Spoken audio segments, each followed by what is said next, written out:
We're now recording. Welcome everybody. Welcome everybody live. Welcome everybody watching the replay. I'm just gonna get myself comfy here. It's gonna be a good session today. Here, I just have to tell you all that you should be very scared.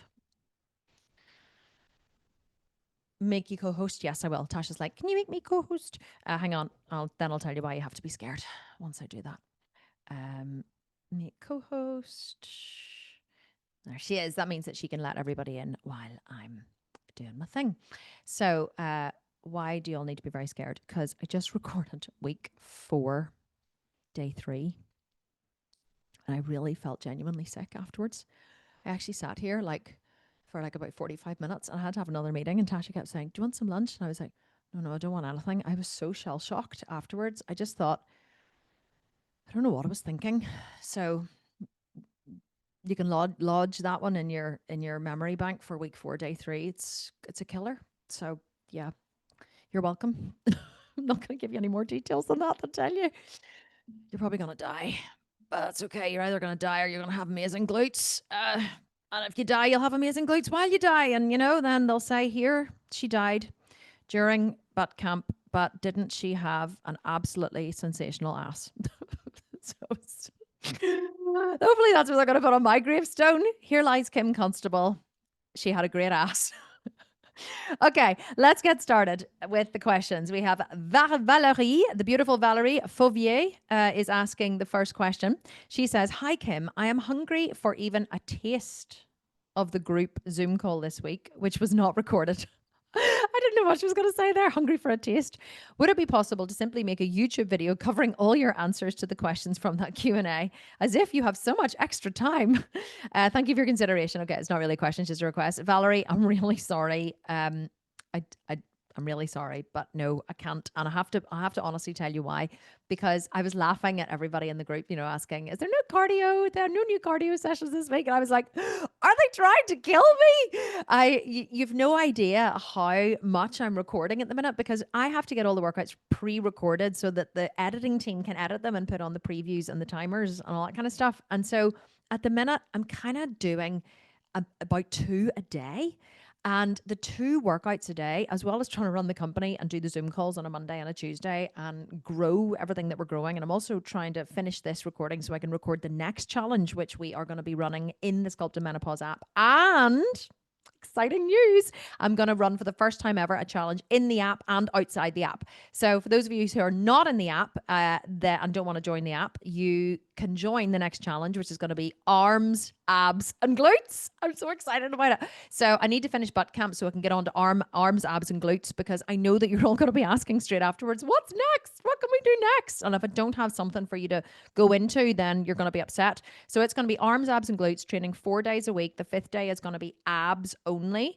So that's kind of like an optional one. It's not optional. You'll definitely do it, but it won't like destroy you because it's not full body training. It's just abs. So that's why there's no new cardio workouts, because I genuinely think that I would just waste away to nothing if I had to record cardio workouts as well as all the strength training workouts. But here's the thing about the cardio. The great thing about the cardio is it's really only for fat burning. That's all it's for. So as you repeat the cardio workouts each week, just try and do them with more intensity. So try and increase your heart rate, try and jump if you can, or add a little more intensity, and keep adding and adding and adding each week. And the great thing about repeating the cardio workouts as well is you'll see how much stronger and fitter you are. You'll think back to the very beginning and say, goodness, I remember how, this used to kill me. I remember how weak I was doing these, and look at me now, look how much, stronger I am. So that's the great thing about repeating. And then I wasn't actually going to repeat all of the ButtCamp workouts either for like the 8 weeks, or I wasn't going to repeat them. I wasn't going to give you new workouts for 8 weeks.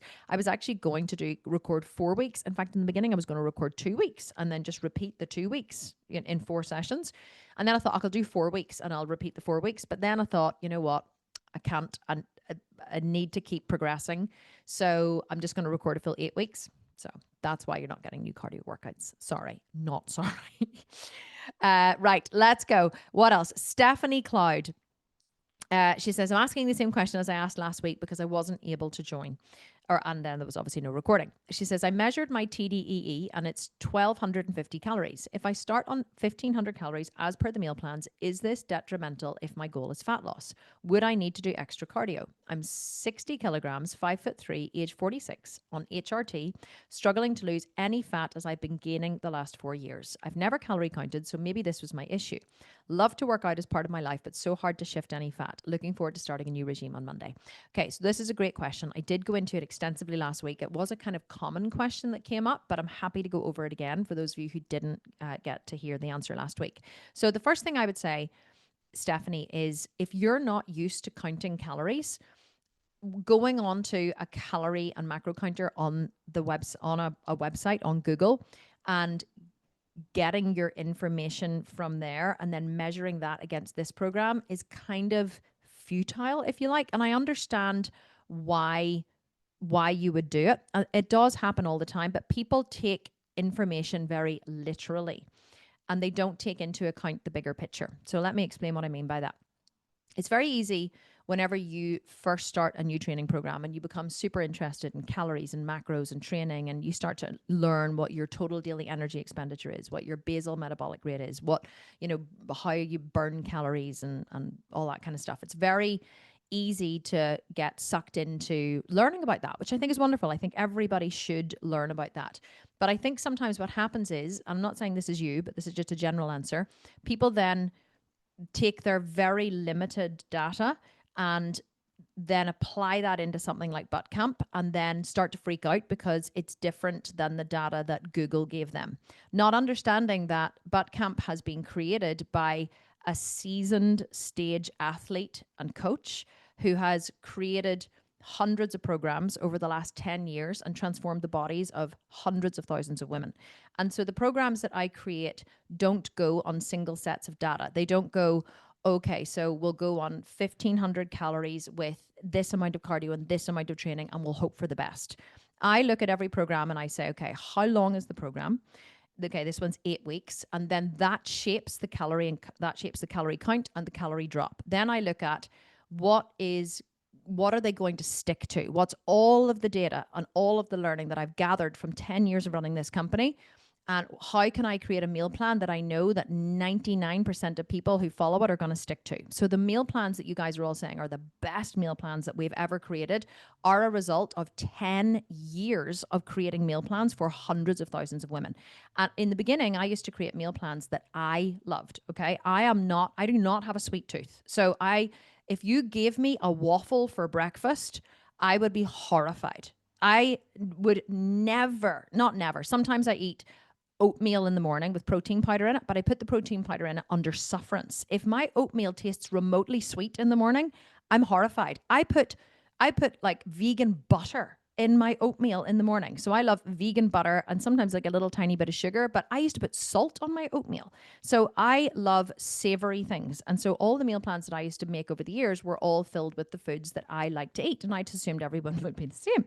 Turns out no, because we got constant requests for pancakes and bagels and waffles and cookies and overnight oats. And it seems like which makes sense. The reason why many women are overweight is because, I hate to say it, but you have a sweet tooth, right? Many of you have a sweet tooth. And so you don't want to give up on your sweet treats. And I spent years going, damn these women wanting pancakes and waffles and all of these sweet things. They should just get over it and learn to not want these things. And then I realized, okay, this is just fighting against the tide. So how can I give them pancakes and waffles and, cookies and ice creams and all of these things, but still keep them on plan? So the meal plans that we have developed over the years have been developed in such a way that takes into account all of the different taste preferences of the majority of women. And there are, of course, the outliers who are like, I don't want the sweet stuff. I actually prefer the way, you eat, Kim, but they're in the minority. I've realized I'm in the minority. Okay. There's only one Kim Constable, apparently, but I'm definitely in the minority and most people want sweet stuff. So that's why the meal plans are laid out the way they are. So I look at how long is the program? What is the average woman doing it going to look like? What's her weight going to be? What's her fitness level going to be? And then I look at what is the result I want her to have at the end. And then I shape the program based on that. So I don't look at specific things of what would the average total daily energy expenditure be. I say, okay, if the average woman who is, who's got body fat to lose, who's not a seasoned athlete, if she was to eat this amount of calories and do this intensity of cardio and do this intensity of strength training and do it over 6 days or 5 days or whatever, what are her results going to be?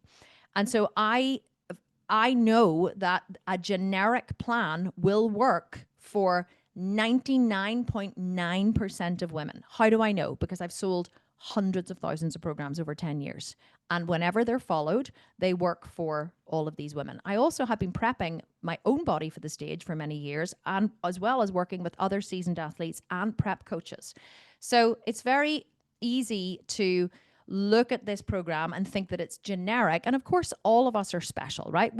Every single one of us wants to believe that we are special and we are unique. And so we look at it and we say, well, I'm tiny, and this online calculator that I looked at, and I don't know what data they're using, but they said that I should only be eating 1,250 calories. So surely if I'm eating more than that, I'm not going to get results. And I get it, right? You're scared. You want to get the results. And so you're like, but if I eat what Kim says, then I'm not going to lose the weight, because you've spent years struggling and you don't want to invest the money and the time in this program and it be another waste of money, right? So I get why people question it. I'm not judging it at all.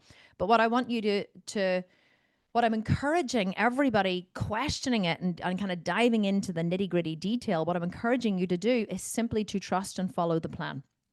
Because the way you've been doing it kind of hasn't worked, right? Just I hate saying it like it's true. Like if it worked, you wouldn't be here, okay?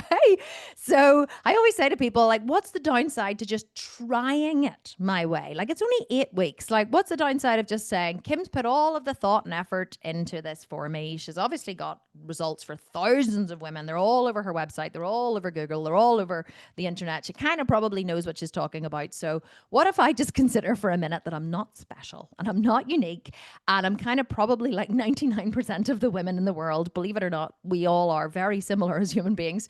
And I just trust and follow the plan.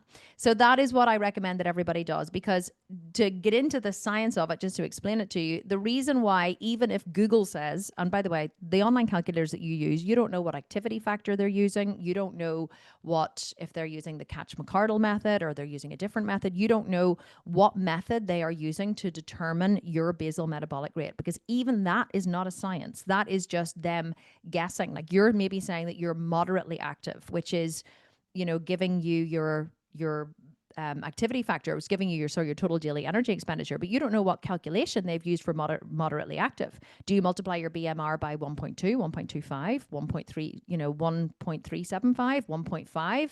You don't know what activity factor they have used to multiply that. You've just said, oh, I'm going to be training 5 days a week, and assume that the data that you're plugging in is giving you an accurate number, right? You don't know if it is or not. It could be, but it also could not be. So, but to explain it, even if a Google calculator online is telling you that you should be eating 1,200 calories a day, it's not actually taking into account the intensity that I have built into this workout. You're maybe telling it that you're training 5 days a week, but it's making an assumption on that training as to how much effort is going into the training. And what, unless you're defining, I'm doing metabolic stress training, which is 60 seconds on, 60 seconds off. My heart rate is going to be in the, average 128 zone.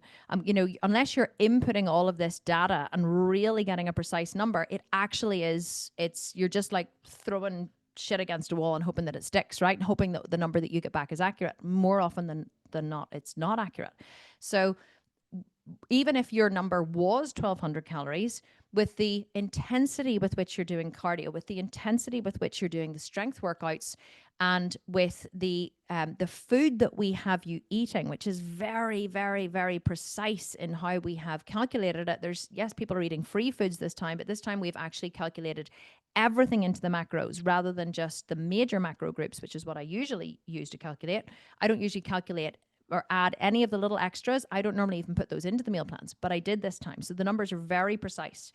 So even if your TDEE was lower than the 1,200 calories, it's not taking into account the metabolic burn that you're getting from the weight training and from the cardio.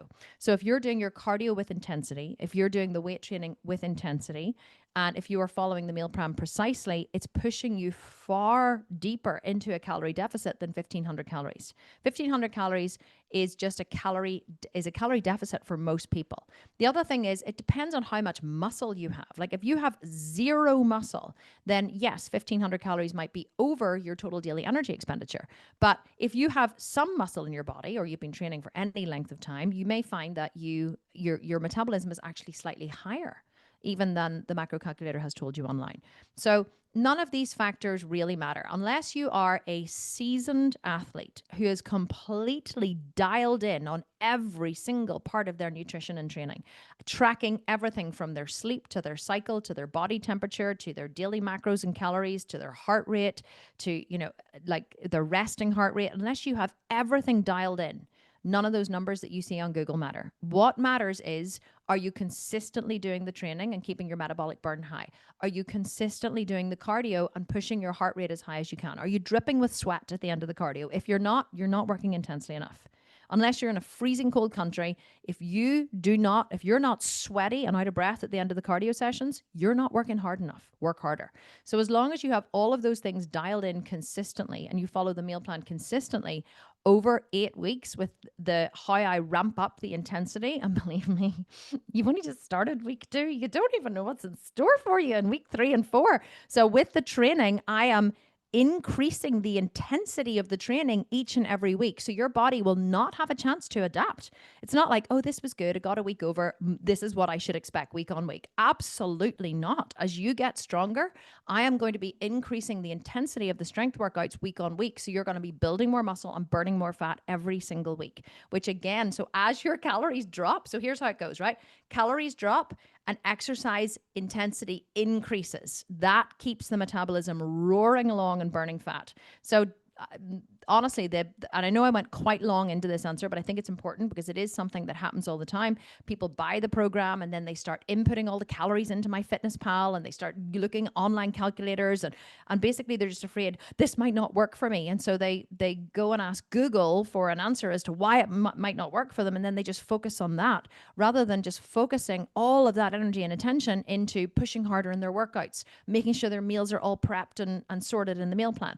So if you do that, if you put all of your energy into that rather than into overthinking, I swear you will get better results. Because one thing I will tell you for certain, 100% of the time, is when we ask the top 10 and the winners of every single competition, the question we always ask them whenever we interview them is, what plan did you follow? Or how did you win? How did you get such good results? Every single time their answer is, I followed the plan to a T. I did not deviate. I did not substitute. I did not, eat week one breakfast in the week 3 meal plan and hope that it didn't matter. I followed the plan to a T. I didn't miss a cardio. And if I did, I made it up somewhere else. I didn't miss a training. I didn't miss a meal. I didn't mess around. I didn't cheat on my diet. Nothing. I dialed it in. I followed the plan. And that's how I got such epic results. Never in 10 years of running competitions has a winner ever said to us, I created my own plan. Never. So that's just something to think about. Following the plan is what gets the result. Anyone who's tempted to do their own thing, do it at your peril. I see all these questions in the group every single day. Women ask, is it okay to do this? Is it okay to do this? And is it okay if would a 60-minute walk with my dog be a good substitute for cardio? Would swimming be a good substitute for the cardio? Is it okay if I eat the snack from week 2 and substitute that into week 1? Because I kind of fancy that snack and I like it. And so anytime someone's asking a question, is it okay? The answer that I want to write under it is, how important is winning the $10,000? That's what I want to ask. And if they say, well, it's not really very important, then what I want to say is, okay, great. Then go on ahead and substitute. Go on ahead, go for your walk. Go on ahead and change.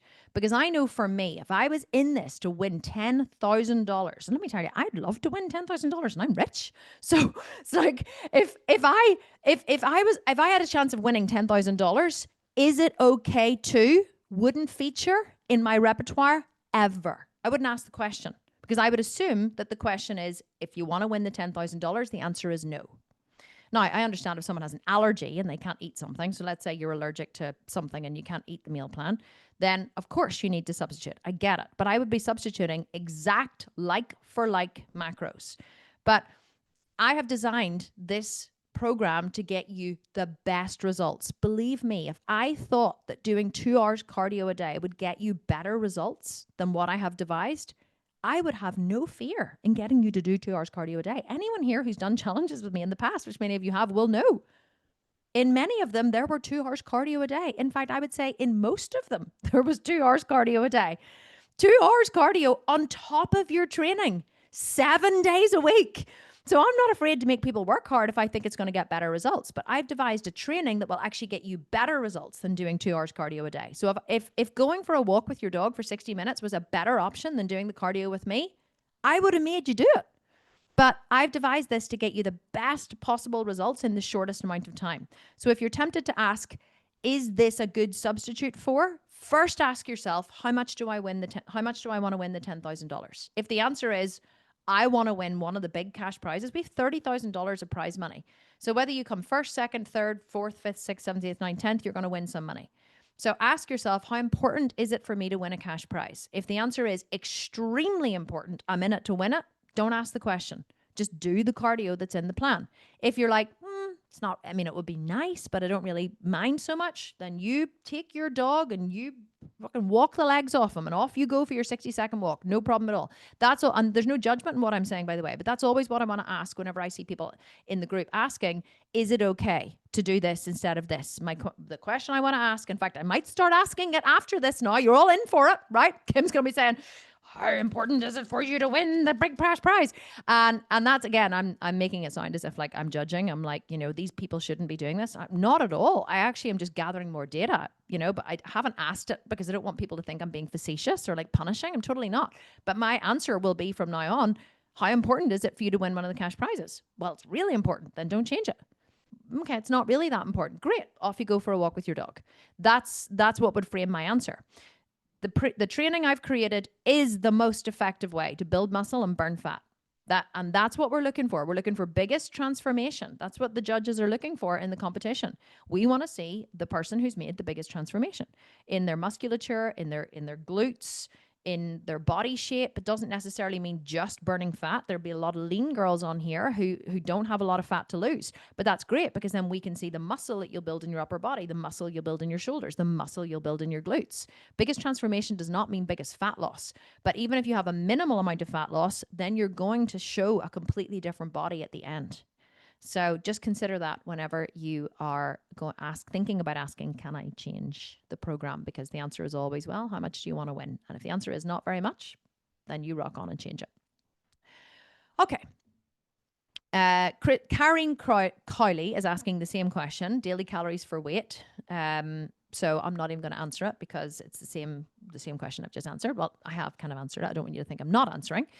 But exactly the same. For anyone wanting to ask that question, should I eat according to the calculation around 1,200 calories or should I follow the meal plan? Well, it depends. If you have loads of experience in calculating your own macros and you're not that interested in winning the cash prize, then you rock on and change it. If you want to win the big cash prize and have big transformation, follow the plan. Brooke Amber Bammer. Kim, I know you said that green cruciferous vegetables don't count, but I noticed in the program their calories are counted towards our calorie allotment. Just curious as to why. And should we be counting them also in the future when we are calculating our calories and macros? So the reason why we counted them this time is because we wanted to provide specific macro and calorie calculations for each and every food item. So everything that you are putting in your mouth on the plan is counted. So you know that the 1,500 calories that you are eating are 100% true and counted. But you can fill up on free foods if you want, and we encourage you to. So why are green cruciferous vegetables free, for those of you who don't know? Because the majority of green cruciferous vegetables is fiber. 85 to 90% of a head of broccoli is fiber. Why is that important? Because fiber is simply made into poop. It doesn't count as calories. It doesn't get absorbed into your bloodstream. It doesn't provide energy for the body, and it doesn't give you a calorie allotment. So if you were to eat a whole head of broccoli, only 10% of that broccoli would actually make it into your bloodstream. And it doesn't matter what makes it into your stomach. It's only what makes it into your bloodstream that counts as calories. So that is why you can eat a huge amount of food, but not ingest a huge amount of calories, because most of the bulk of green cruciferous vegetables and cauliflower is simply fiber. So it's passed through your digestive system, your microbiome ferments it, which is why it can cause gas, and then it's passed out as poop. So those are considered free foods because they add a huge amount of bulk, but a very small amount of calories. But the answer to your question as to why they're counted here is honestly, Brooke, because it would have caused too much confusion to not count them. If we had have listed them in the ingredients, and we had like 1,500 new people purchase this, so half of the members here who purchased this program are completely new to the company. If we hadn't have counted the calories, it would have caused chaos in the groups, people wanting to know why these calories weren't counted, because as you've probably seen, some people become very, very obsessed with tiny little details, which is great, and which is what I love, because it means that you care, and it also means that we get to perfect our programs. These programs are not the way they are, like, so meticulously done by accident. They're 10 years of learning about how women are very OCD. Like, it's so true. The questions, the things that come up, were like, oh my God, like, I would have thought this was common sense. There's no common sense, we've realized. And so if we don't put something in the program, if we omit something because we think, well, surely that's common sense, I can guarantee you it always becomes an issue. So what we've learned is never assume that anybody knows anything about anything, because a lot of people are new to this, right? So something that's common sense for me, because I've been around it for 20 years or 30 years or 40 years, is not common sense to someone who's never heard of this thing, right? Never measured their anything. So we don't assume that anything is common sense. And that's why we included all the calories and macros of all of the foods, so that people could really get a good sense of what they were eating every day. But we do advise that you can fill up on green cruciferous vegetables, and we advise that you do, to make sure that you stay full and don't stray off the plan because you're too hungry. Colleen Wendy Somerville. Hi, Kim. Loving the challenge. I've done a couple of your programs before and I've got amazing results. You see, Colleen knows, right? I fall off the wagon when they are over. Is this the level you train all year round, or do you drop back a bit? I want to maintain results after, but I'm worried I won't be able to stick to this level of intensity long term. Or do I just need a major mind shift to make it happen? If so, do you have any advice on how I can start working on habits now? Okay, Colleen, great question. Do I train with this intensity all year round? Unfortunately, the answer is yes, I do. I train 5 days a week, sometimes 4, mostly 5, and I have done for 10 years. I would love to say that I drop back and train less, but honestly, what builds the muscle keeps the muscle.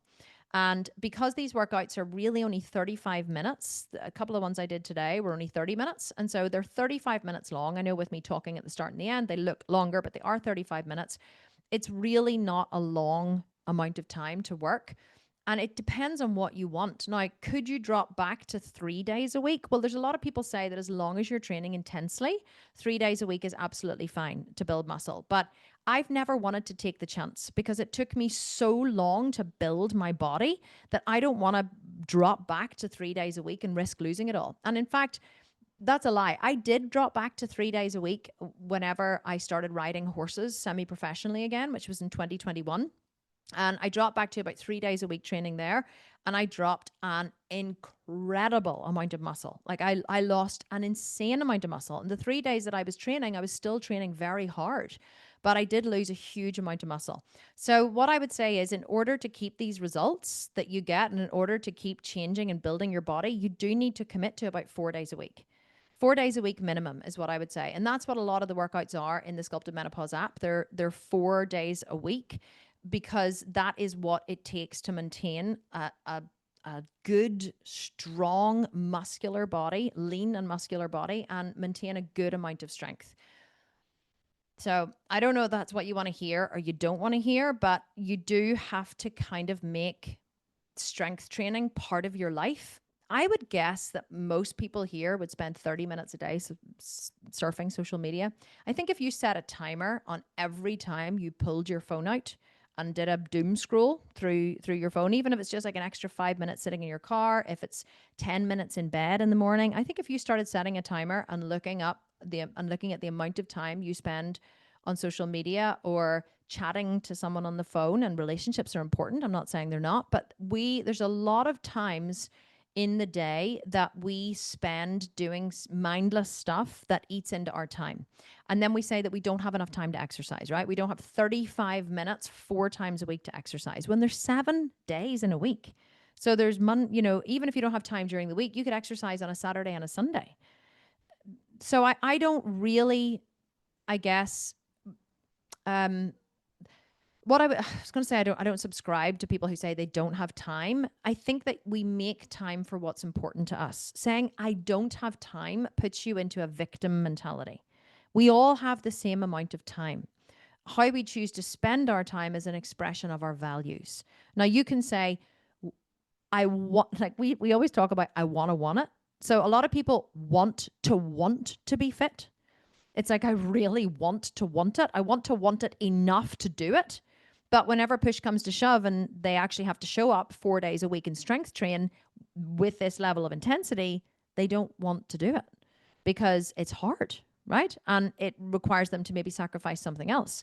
But they really want to be the kind of person who does it. But unfortunately, they're not. And that's okay, because not everyone is cut out to work to this level of intensity.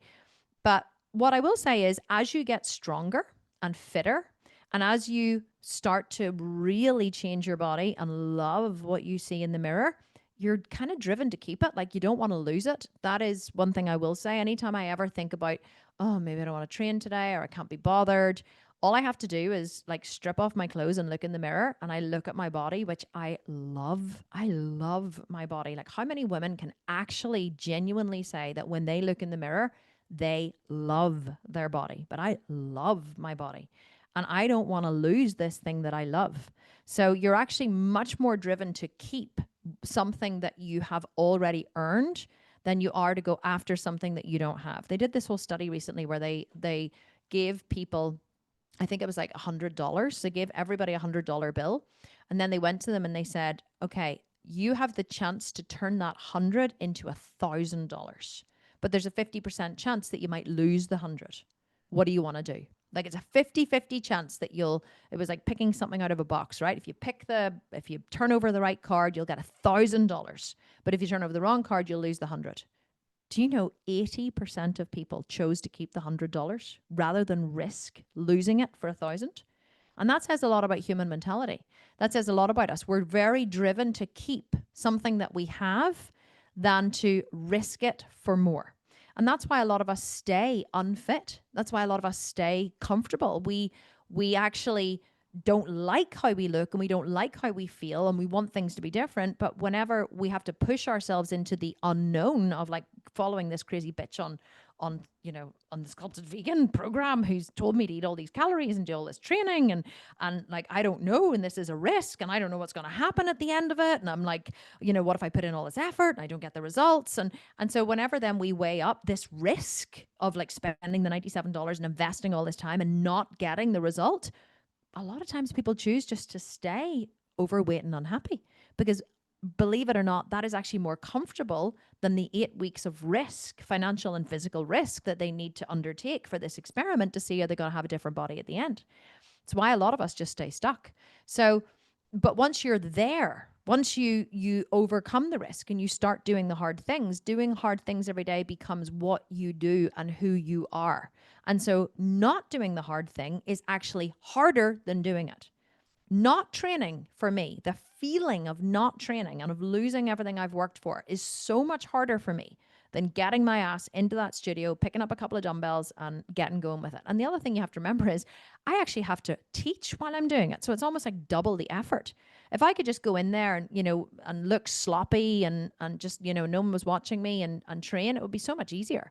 But I have to put on my makeup and do my hair really nicely and change my clothes for every workout, and set up the lights and the studio and the online studio. And like, it's a hell of a lot of effort to do it. But yet I do it because not doing it is harder than doing it. And that's the point that you get to if you keep going. So 4 times a week is honestly what I would recommend with this intensity. But the one thing you have to understand is that the intensity gets easier as you get stronger. It's only hard in the beginning because it's new. But as you become better, it becomes easier, and it becomes who you are and what you do. And that's the point you want to get to.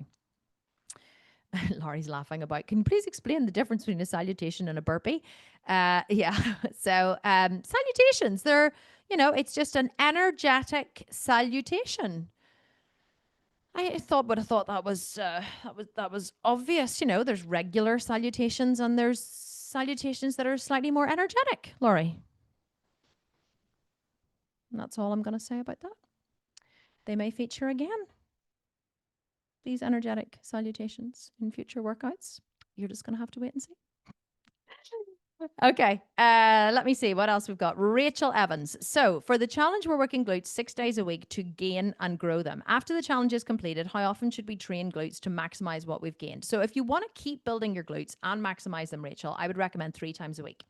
The new program that I'm creating at the minute for after ButtCamp is called, well, I haven't thought up a good name for it yet, but it's Arms, Abs, and Glutes. And then I was like, would I call it the AG program? The AAG? The AG? And then I was like, no, I hate acronyms because people are like, well, what's an AG? What does that mean? Arms, Abs, and Glutes. Like, I think Buns and Guns is a good, it kind of says what it is. So I'll have to come up with a really funky name. So Arms, Abs, and Glutes. And in that program, it is a 4-day-a-week training program with the 5th day being abs. And so I think what we're going to do is we're going to train glutes and upper body on 3 of the days. Then we're just going to train arms on 1 of the days. And then the 5th day is going to be abs. Or I may kind of do arms, abs, and glutes every day. I haven't decided yet, but I can't wait to create it. So it's going to be 4 days a week with 1 day just focusing on abs. So that is what I would recommend. Louisa Chamberlain. Hi, Kim. Loving the workouts. I'm loving that you're all loving them. I love reading the comments in the group. Honestly, it just keeps me going. It fires me up. It makes me feel so happy that you're loving them so much. Question is, I'm coming from a typical bodybuilding split training mindset. Please help me understand a bit more about not having that 48 hours rest between training major muscle groups. How is it not detrimental? I've heard what you said in the intro video about our glutes being able to take far more. So I guess I'm not really asking about the glutes, but more about the hamstrings, very sore, chest, shoulders, etc. Is there an issue with not giving them enough rest time? I'm sure there isn't, but I would like to understand it. I haven't done that much high rep or volume training before, so maybe that's where it's different. Okay, very easy to explain, Louisa. There's 2 major types of muscle stimulus. There's metabolic stress and there's mechanical stress. Whenever you are training in the gym, you are mostly training with mechanical stress if you're doing it right. And I'm going to caveat that by saying most people are not. So most people training in the gym are actually not utilizing mechanical stress at all. What is mechanical stress? It's where you take the muscle through a full range of motion, full stretch, full squeeze with, and this is the important part, a very heavy load. Most people are going into the gym and they're lifting light weights for 10 to 12 reps. They are not even achieving metabolic stress, never mind mechanical stress. So if you are training with a very heavy load with a spotter who's able to give you forced reps, half reps, extra reps, and really take you to the point of failure and beyond what you could physically do by yourself, then that is true mechanical stress. If you are truly working to mechanical stress, then it is detrimental to train a muscle group more than once in a week, okay? Or you could probably do it twice in a week, but you would have to work them from slightly different angles. So for example, if you're doing a push-pull leg split, so say you do push-pull legs, push-pull legs. The reason why you can do push-pull legs, so you're basically working all of the muscle groups twice in a week, is because you're working different angles of the muscles. So in the first day, which is a push day, you'll maybe be doing incline bench press. Then you'll maybe do chest flies and then possibly say decline push-ups or decline presses. Then you'll do maybe you'll do some shoulder presses, or you'll do some flies, or you'll do some rear delt flies, okay? So you'll work on shoulders and chest, say, on a push day. Then on your second push day later in the week, you'll work completely different exercises. You'll maybe do a flat press. You'll do a tricep dip or a chest dip. You'll do you won't do the incline push again. You'll do some kind of other push, okay? You'll do some other angle of shoulders or chest. You won't do the same exercise twice. So because you're working a different angle, you're working a different angle of the muscle. So maybe you were hitting upper chest and front delt on a Monday. Maybe then on a Thursday, you're hitting middle chest and middle delt and rear delt. So do you see what I mean? So you're not actually working the same muscle group twice if you're doing push-pull, but you're doing different angles. So if you're training truly with mechanical stress and you're taking, let's say on a leg day, you're taking your legs to absolute and utter muscle failure, then you have to give those legs enough time to recover before you train them again. And so generally you wouldn't train them again for about another 5 to 7 days, because if you train them again before they're fully recovered, you can feel stronger and have better growth for maybe the first 4 to 8 weeks. But after that, the fatigue sets in and actually you overtrain the muscle and you hurt your progress. But very, very few people are actually training that way. I was training that way with Mark Getty. If you've ever seen any of my leg days, or if you haven't seen them, go onto YouTube and just look up, on the Be Sculpted channel, or just look up Kim Constable leg day and look at some of my leg day training videos of me training with Mark Getty. I am completely and utterly annihilated, screaming on every exercise. Mark is loading on the weight. He's pushing me past failure. That is proper mechanical stress training. I have never really seen any other woman train like that. I'm sure they exist. I've seen them on Instagram, but in a gym, there's maybe only a few other athletes that I've ever really seen training like that. Women going into the gym and putting a 30 kilogram or a 66 pound, weight on their back and doing 10 to 12 reps in a squat, they're not training that's not mechanical stress. So the issue is, a lot of people think they're training in the gym with mechanical stress and they're going, oh, I can't train these muscles now for another 5 days because, then they're not going to grow, not realizing that rule only applies if you're actually training your muscles to full mechanical stress. So the training that we're doing here is metabolic stress. You're not taking the muscle, you are taking it through a full range of motion, but the thing that's missing is heavy load. So you're doing heavy load, you're doing a lighter load with higher volume, but still to failure. So the reason this type of training is getting better results for most women is because they're actually truly, for the first time in their lives, in their gym training lives, going to failure and then going beyond failure. Because I'm taking you guys to the point where everything burns and hurts and you're pausing for a second. You're like swearing me out. And then you're going again for another couple of reps. And then you're like, oh my gosh, you said go again. There's another 10 seconds. Okay. And then you're busting out a couple more reps. So you're actually genuinely going to failure probably for the first time in your lives. And so that's why this training is getting better results for women. But why do you not need to rest as much? Well, the glutes are slightly different, I'll tell you that. But we don't train the same muscle group in this training more than once a week. If you'll notice, there's only ever one flat chest press. There's only ever one military press in this angle. There's military presses in a different angle, but we never train the same exercise more than once a week. So we are training the muscle groups, but we're training different angles of the muscle groups. First thing. Second thing is, in metabolic stress, the muscle gets flooded with lactic acid. So you actually damage the muscles and the metabolites in the muscles by causing mini trauma to them, if you like. You're shaking them and causing mini trauma. So you're causing little tiny bits of damage every day that is actually repaired much faster than a completely ripped and torn muscle fiber. So if you're training the way I used to train in the gym with mechanical stress, those muscle fibers are actually ripped apart. It's like rubbing a piece of sandpaper on your hand until it was raw. That's what your muscles look like on the inside training with mechanical stress. With metabolic stress, they don't look like that. They just look like you've kind of slapped your hand a couple of times and it's a bit red, right? That would heal in a day or 2 days. But if I rub that really hard with a piece of sandpaper, that's going to take a week to heal.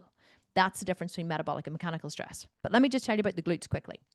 So I talk about this a lot during the training. You're going to hear this moving forward. So in week 3, I actually bring in my niece, Amy. I bring her in to do a lot of the workouts for me because 1, it helps me to get through them faster, but 2, I can talk a lot more during them because she's actually doing the exercises and I'm explaining. So I talk about this a lot with the glutes. The only exercise that actually makes the glutes fail are hip thrusts. Nothing else uses the glutes as the primary muscle. Nothing. So whenever you're squatting, your quads are the primary muscle group and your glutes and hamstrings are second.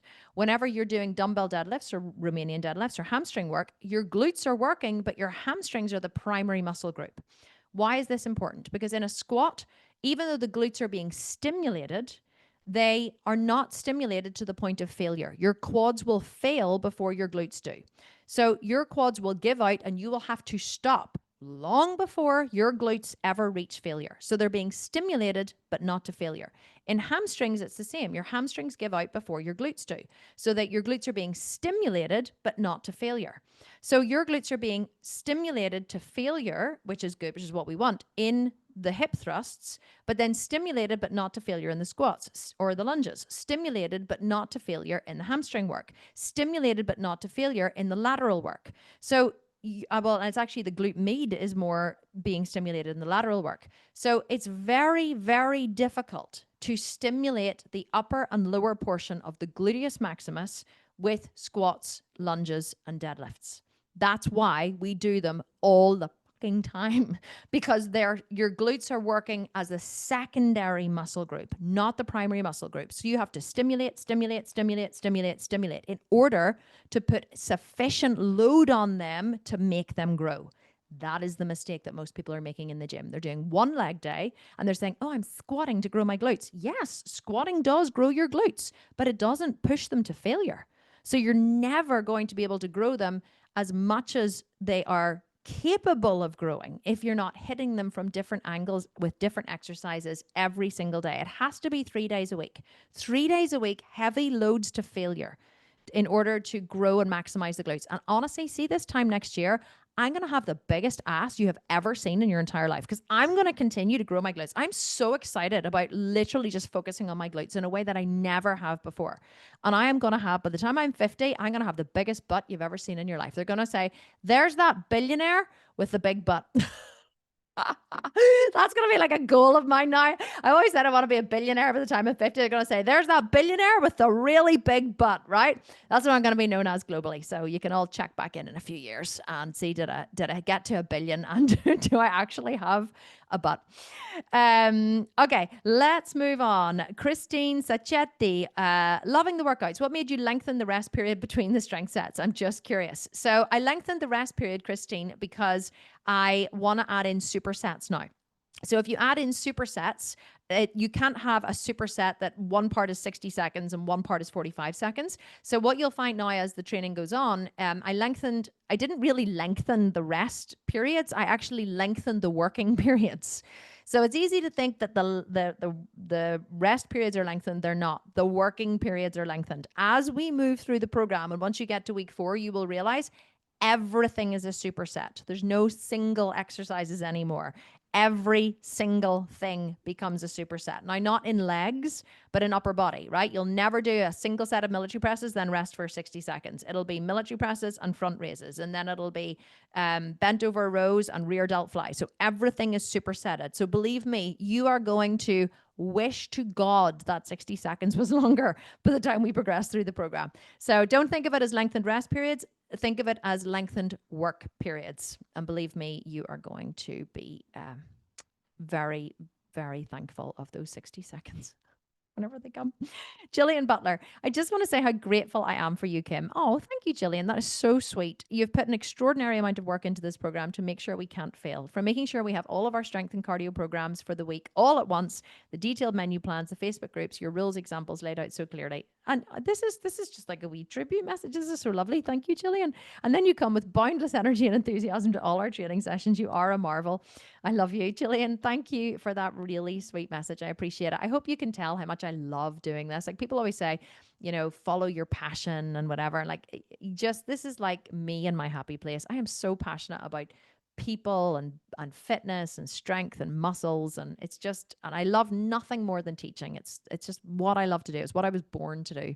Whenever I was younger, I always used to say I wanted to be a teacher. So here I am, being a teacher. I actually thought I was going to be a teacher in a classroom. I never thought I was going to be teaching like this. So I'm really excited that you're loving it. And thank you, everybody, for all of your wonderful messages. I do read all of them in the group. I just am so touched by them every single day. So I really appreciate it. Thank you. Kathy Forrest, what are your thoughts on having coffee upon waking? Or is it better to have breakfast then coffee? I use almond milk in my coffee. Kathy, when I wake up in the morning, my husband goes and brings me a big steaming hot cup of coffee. And that is what I drink before I get out of bed. And mostly I don't even drink water before I drink it. And that's what they say you should do. You should drink water first thing in the morning. And I'm like, I know I should, but I'm not going to. So if you need to caffeinate yourself before you have your breakfast, you have my full blessing. I can't imagine eating breakfast before I've had my first cup of coffee, because the second cup of coffee comes very quickly after breakfast. So you do whatever works for you and keep your morning coffee. I would never take it away from you. Chris Meringer, I want to say thank you for all the cues and reminders when we are lifting. It really helps to activate the right area and focus. You're very welcome. What are your thoughts on the accuracy of in-body scans? They're bullshit. You hold the electrodes and stand on the scale. Supposedly tells you your fat muscle percentage. Complete and utter crap. Honestly, and I'll tell you why they're crap. Because like, are they semi-accurate? Possibly. But I'll tell you why I don't believe them. Because firstly, how can standing on some plates and holding something in your hand and sending like some kind of electrical current through your body in any way accurately determine your body fat? It can't. But I did a little experiment one day because I wanted to see, because I kept seeing people in my program saying, oh my God, I stood on my scale and it said my body fat has gone up from 17% to 20% and I'm suicidal. And I'd be like, get off the bloody scale, okay? Here's why they're not accurate. When I was prepping for my show in 2018, I decided to stand on that machine every single day. And because it was in the gym and I was going to use the sauna in the gym. Sometimes I stood on it before my workout, sometimes after, sometimes before the sauna, sometimes after. I stood on it every single day and I took pictures every single day of what it said because I wanted to show women how inaccurate it was. My body fat on that scale and my muscle mass that it gave me fluctuated from 11% body fat it gave me one day to 23% the next day. 11% to 23%. And it depended on the time of day that I'd stood on it. So it depended, was it before the sauna, after the sauna, before the workout, after the workout, before my cardio, after my cardio. I was going to David Lloyd Gym every day. So they are so inaccurate. My body fat went up and down and up and down and up and down. It went all over the place. No 2 days did it give me the same reading. And I was shredded to the bone. I was about 10%, maybe 8% body fat. And a couple of days it told me I was 23% body fat. So that's when I was like, this thing is so inaccurate. It's not even funny. I think it just literally just does a little sparky thing with its electrodes and then spits out a number, okay? And hopes to God that you're, that you don't care.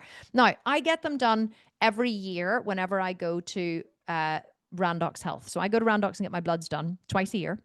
And this year, it told me that my body fat percentage was higher than it was last year.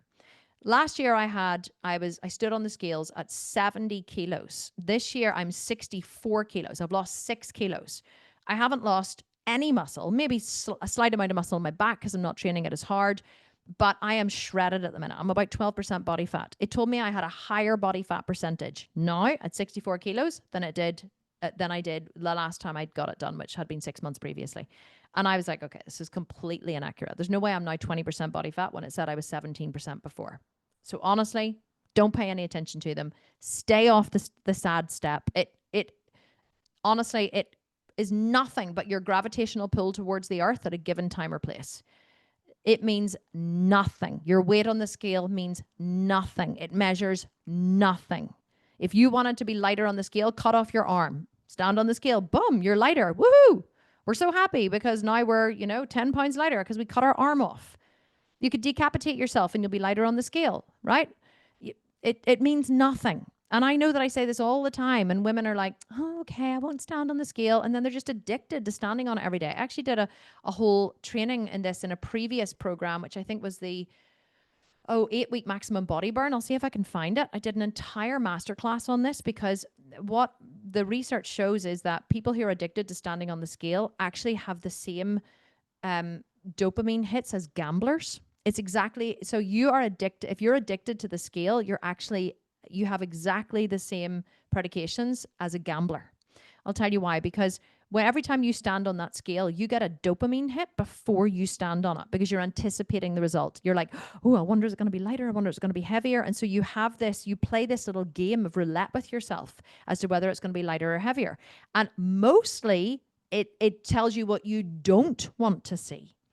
And that's actually what you become addicted to. Because if you won every time, if every time you stood on that scale, it went down and down and down and down and down, or it showed you your ideal, but let's say you were like, I'd just love to be 130 pounds, and you stood on the scale and it showed you 130 pounds. Let's say you stood on that scale every single day for 6 months, and every single day it was 130 pounds. You would lose.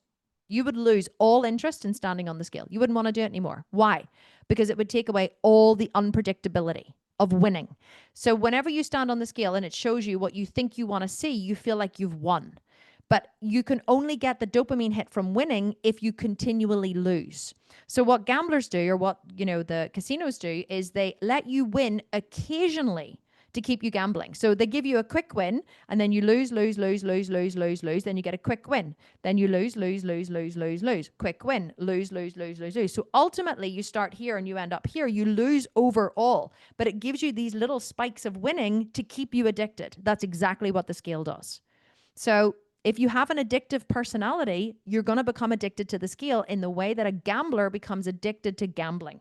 And if you won all the time and the scale showed you what you wanted to see, you would stop being addicted to it. It's the losing that keeps you going back for more. And that's why women can't give up the scale. I've stopped even talking about the scale. When I see it in the Facebook group, I just let it go. I don't even address it anymore, because what I've realized is a lot of women have a problem. It's actually a gambling addiction. So that's like someone posting in the group and saying, I'm really finding it hard to stop smoking. And me saying, just stop smoking. Just throw the cigarettes away. People would be like, well, Kim, that's ridiculous, because smoking is an addiction and someone isn't going to read your post and just throw their cigarettes away. I mean, they're not, right? Stopping smoking requires an enormous amount of effort because you have to overcome the addiction. Standing on the scale is exactly the same. It's exactly the same addiction. It's actually just as addictive as gambling. So telling someone to not stand on the scale is honestly like telling a gambler not to gamble. It's just not going to happen. So I don't even address it in the groups anymore, because genuinely it is an addiction. And if you are addicted to standing on the scale, I honestly would seek help. And I don't mean that in a, people are like, oh, seek help. What's she talking about? I'm only standing on the scale. For God's sake, I'm not like gambling away my life savings. No, you're not. But you're also creating a life of misery for yourself. Misery. That's what you're doing. I mean, is it making you happy standing on the scale every day? Are you genuinely, is it bringing joy to your life? It's usually not. It's usually just making you miserable, but you're addicted to it because you get that little win every so often that makes you feel good about yourself for a moment in time. It's the same as smoking. It's the same as any addictive habit-forming habit, right? I would honestly seek help. And when I say seek help, go online, look up gambling, look up addiction. You first of all, the first step is admitting you have an addiction. You do have an addiction. Then you have to look up ways to overcome addiction. And you have to get yourself in a program to overcome addiction. It sounds ridiculous, but women who are addicted to the scale honestly have an addiction. And if this makes you angry, good. And if you feel like you want to defend it and say, that's bullshit, this girl doesn't know what she's talking about, great. If you want to defend it, that means you have a problem. And it means I'm triggering your problem. And if you're like, oh, yeah, okay, well, we'll take it or leave it. Yeah, interesting, Kim, please move on to the next question. Then that's fine. You probably don't have an addiction. But if what I'm saying right now is triggering you, then you definitely have an addiction. So definitely something to look at. That was a great question. Christina Cossi.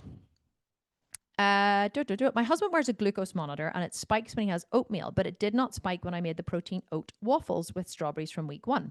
As I'm pre-diabetic like he is, and I'm following what he does, is there something to the recipe that would keep the blood glucose at a normal level? So actually, oatmeal has been shown to spike the blood glucose quite significantly. They actually did a study recently in athletes, and they gave them, I can't remember what it was, but oatmeal was one breakfast, and there was another like healthy breakfast, and then they monitored their glucose levels, and the ones that had oatmeal, their glucose levels shot through the roof. So oatmeal does actually spike your glucose levels. I'm honestly not 100% sure why. It's probably because they're milled. So even though they are full of fiber, they're not like steel cut oats. So if I had to guess, I would say that it's because they are broken down and absorbed into the bloodstream pretty quickly. So they'll have high osmolality, which means that they'll be broken down, into glucose or whatever. So if you, but the thing about it is, if you're following this program and you're following a macro and calorie controlled diet, spiking your blood glucose isn't as big an issue because you're going to be burning off that glucose very quickly with the exercise and training that you're doing in the program. And you're also following a macro and calorie controlled diet. So even if your glucose is spiked, then it doesn't matter so much, even if that is absorbed, or if it's, well, depends if your pancreas are tired and your body isn't producing insulin the way it should, then that is a problem and could be something to look at. But usually the protein waffles don't spike your glucose as much because they're much more heavy in protein and less in oats. So again, if you wanted to switch to a higher protein breakfast without the oats, that would be totally fine.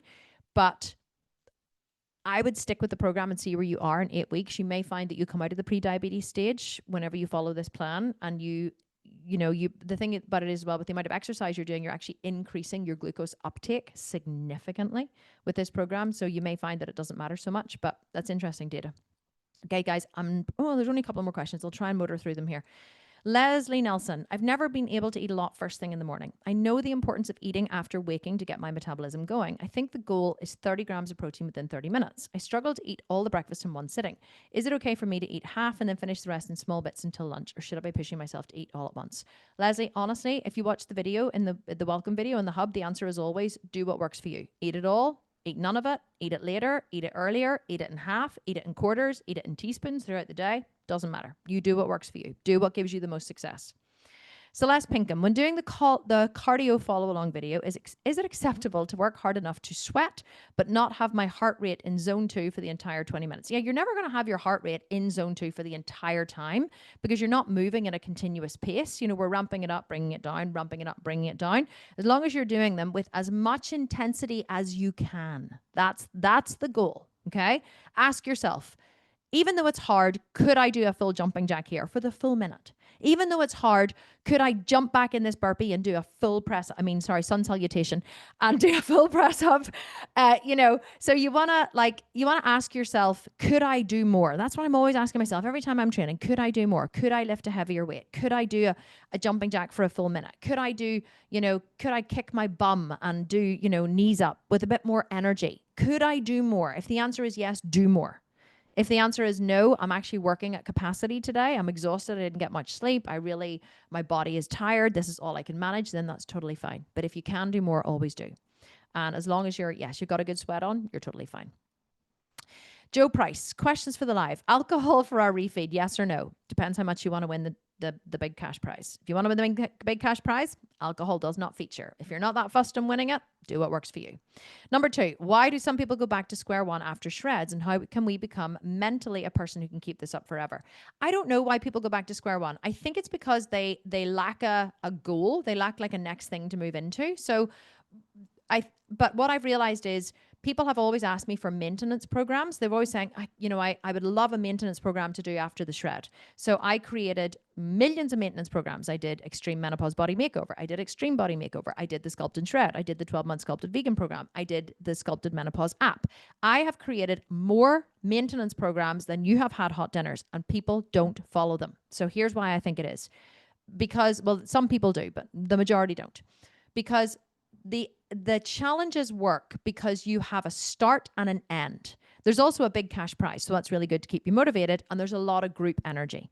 So the most important thing about achieving a goal is having an end date for the goal. So because the challenges have an end date, like this ends in 8 weeks, you build and build and build and build and build to get to the finish line. You can see a finish line. The problem with most people is they don't set a goal. And so whenever you go into a maintenance program, you don't have a finish line. There's no finish line in sight, right? It's not like when I get here that's going to finish, or I'm going to look like this, or I've got a vacation, or I've got a wedding, or I've got a whatever. You don't set another goal. So I always advise after a program, set another goal. Have something else to move into. That's why after this, I'm not going to leave you high and dry. I'm going to have another challenge for you to do immediately this one finishes. It's only going to be a 4-week challenge. It's going to take you up to the middle of Christmas. So we're going to have another 4-week challenge immediately after this one, abs, arms, and glutes, or arms, abs, and glutes. And you're going to be able to, take a couple of days off and then move, or a week off or whatever, just do some cardio, some walking, and then go straight into the next challenge. And that's going to have a start and an end. Human beings need the new. This is what I realized. I don't need the new. I actually love the predictable. I never change anything in my life. My washing powder's the same. My shampoo's the same. My shower gel's the same. I never change anything. I keep it all the same because I like routine and consistency and predictability. A lot of women don't. A lot of women love the new.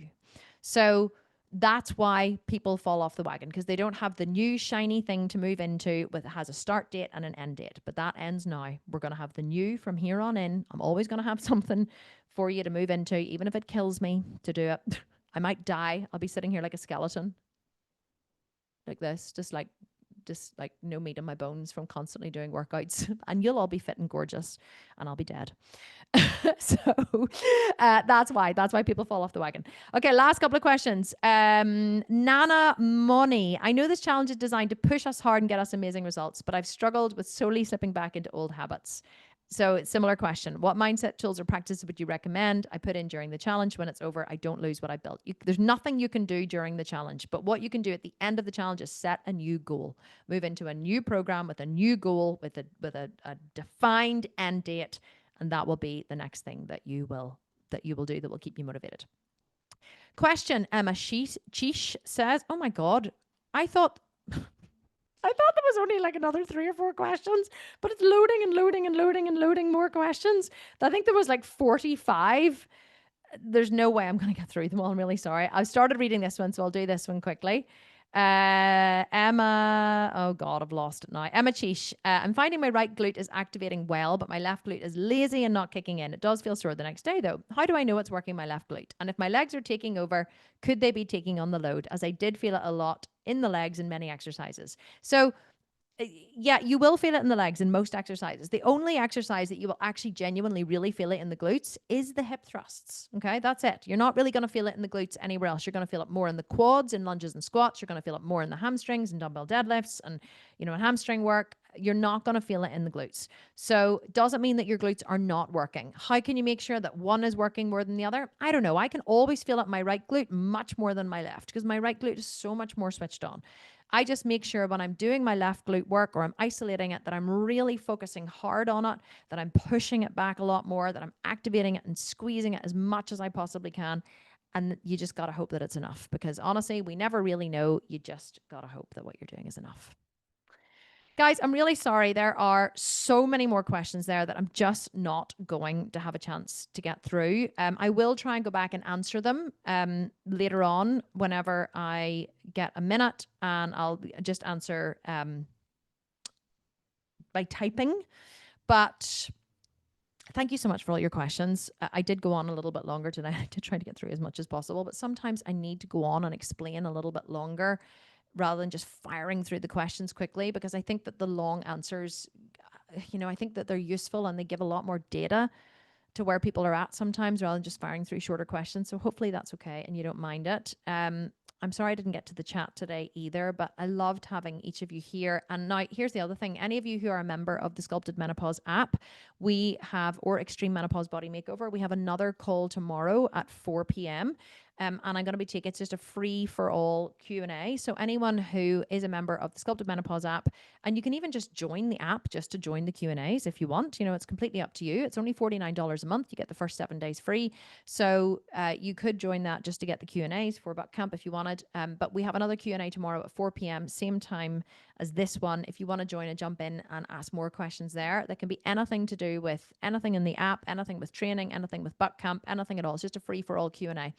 Otherwise, I will see you all next week. Same time, same place. Keep crushing it. Enjoy week 2. I had so much fun recording this week. Be slightly scared for what's coming in week 3 and week 4. That's all I'm going to say. But you know what? By the time you get there, you're going to be super strong anyway, so you're not going to mind. Okay. Mwah. So good to see so many of you. Thank you so much for being here. I love seeing y'all waving and whatever. And I'll see you all in the group. I'll see you all in the training, and I'll see you all back here as well. And thank you for listening to the recording if you missed the live. Keep crushing it, girls, and I'll see you next week. Okay. Love you all loads. Bye.